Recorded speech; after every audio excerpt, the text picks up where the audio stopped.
தூத்துக்குடி மாவட்டம் எட்டயபுரத்தில் தாய் மகள் கொலை செய்யப்பட்ட வழக்கில் 2 பேர் கைது செய்யப்பட்டுள்ளனர். காட்டுப்பகுதியில் தலைமறைவான மற்றொரு கொலையாளியை ட்ரோன் கேமராக்களை பறக்கவிட்டு போலீசார் தேடி வருகின்றனர். இரட்டை கொலையின் பரபரப்பு பின்னணி என்ன?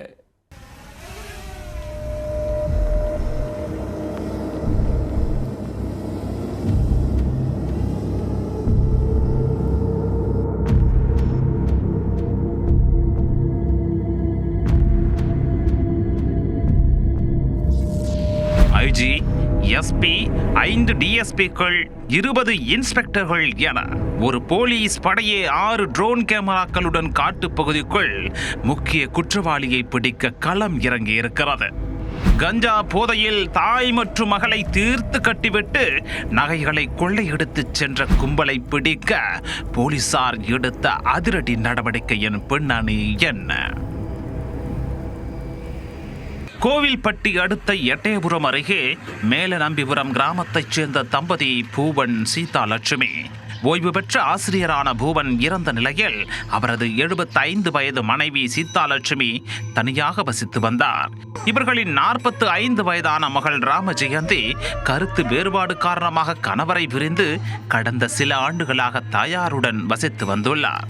ஓய்வு பெற்ற ஆசிரியர் பூவனின் பென்ஷன் பணம் மற்றும் கூசாலிப்பட்டியில் உள்ள வீட்டு வாடகை பணமே இவர்களின் வாழ்வாதாரமாக இருந்து வந்துள்ளது. மேலும் தாய் மகள் இருவரும் ஊர் மக்கள் யாருடனும் பெரிய அளவில் தொடர்பில் இல்லாமல் தனித்தே இருந்துள்ளனர். இந்த நிலையில் கடந்த திங்கட்கிழமை சீதாலட்சுமியும் அவரது மகள் ராமஜெயந்தியும் வீட்டுக்குள் சடலமாக கிடந்துள்ளனர்.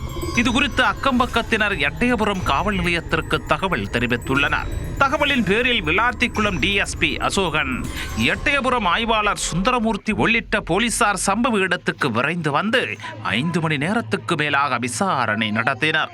முதற்கட்ட விசாரணையில் வீட்டுக்குள் சடலமாக கிடந்த சீதாலட்சுமி மற்றும் ராமஜெயந்தி அணிந்திருந்த 13 சவரன் தங்க நகைகள் மற்றும் வீட்டில் இருந்த பணம் கொள்ளையடிக்கப்பட்டிருப்பது தெரிய வந்தது.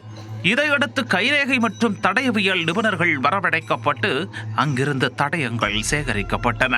அத்துடன் மோப்பனாய் ஹரிஸ் வரவழைக்கப்பட்டு சோதனையும் நடத்தப்பட்டது. நீண்ட விசாரணைக்கு பின் தாய் மற்றும் மகளின் உடல்களை கைப்பற்றி உடற்கூராய்வுக்காக தூத்துக்குடி அரசு மருத்துவமனைக்கு அனுப்பி வைக்கப்பட்டது. சந்தேகத்தின் பேரில் எட்டயபுரம் சுற்றுவட்டார பகுதிகளைச் சேர்ந்த 10க்கும் மேற்பட்ட நபர்களை தனிப்படை போலீசார் பிடித்து ரகசிய இடத்தில் அடைத்து வைத்து விடிய விசாரணை நடத்தினர். பிடிபட்ட 10 பேரில் மேலநம்பிபுரத்தைச் சேர்ந்த 28 வயதான வேல்முருகன், தாப்பாத்தியைச் சேர்ந்த 25 வயதான முகேஷ் கண்ணன் ஆகிய இருவருக்கும் கொலை சம்பவத்தில் தொடர்பு இருப்பது தெரிய வந்தது. அவர்களிடம் நடத்திய கிடுக்குப்பிடி விசாரணையில் கஞ்சா போதையில் கொலை மற்றும் கொள்ளை சம்பவத்தை அரங்கேற்றியதும் தெரிய வந்துள்ளது. மேலும் இந்த சம்பவத்தில் முக்கிய குற்றவாளியான முனீஸ்வரன் காட்டுப்பகுதியில் பதுங்கி இருப்பதாகவும் தகவல் கிடைத்துள்ளது. அவரை பிடிக்க தென்மண்டல ஐஜி பிரேம் ஆனந்த் சின்ஹா தலைமையில் நெல்லை சரக பொறுப்பு DIG Santhosh Hathimani, Thoothukudi SP Albert John மற்றும் 5 டிஎஸ்பிக்கள், 20 போலீஸ் இன்ஸ்பெக்டர்கள் அடங்கிய 9 தனிப்படை போலீசார் களத்தில் இறங்கி உள்ளனர். குற்றவாளி பதுங்கி இருக்கும் காட்டு பகுதியில் 6 ட்ரோன் கேமராக்களை பறக்கவிட்டு காட்டுப்பகுதியில் சல்லடை போட்டு அலசி வருகின்றனர். அது மட்டுமன்றி அயன், வடமலாபுரம், முத்தலாபுரம், தாப்பாத்தி, கீழக்கரந்தை உள்ளிட்ட 20க்கும் மேற்பட்ட கிராமங்களில் போலீசார் தீவிர கண்காணிப்பு பணியிலும் ஈடுபட்டுள்ளனர். இந்த தேடுதல் வேட்டையில் குற்றவாளி விரைவில் பிடிபடுவார் என எதிர்பார்க்கப்படுகிறது.